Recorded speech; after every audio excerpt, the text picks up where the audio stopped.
इसी तरह और भी वीडियोस देखने के लिए सब्सक्राइब करें, घंटी को दबाएं और ऑल ऑप्शन पे क्लिक करें।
मैं इस ऐप से कितना कमा चुका हूँ। देखिए 134 मेरे फ़ोन में पड़ा हुआ है। रिकॉर्ड में मैं आपको दिखा देता हूँ। देखिए यहाँ मैंने 200 रुपये ट्रांसफ़र कर दिया है और 1 रुपये के बाद ट्रांसफ़र कर दिया है। अभी 134 पड़ा हुआ है।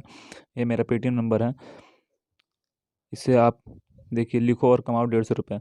अगर आपका ऐप अच्छा लगे तो इसको डाउनलोड करने के लिए नीचे मैं डिस्क्रिप्शन बॉक्स में लिंक दे दूँगा, वहाँ से आप डाउनलोड कर पैसा आप कमा सकते हैं। आपको डाउनलोड करते ही 25 रुपये मिल जाएगा और मेरा रेफर कोड डाल लीजिएगा 00M6Z2, तो आपको 25 रुपये और मिल जाएगा। नीचे मेरा रेफर कोड दिया हुआ है, डाउनलोड करके पैसे कमाओ और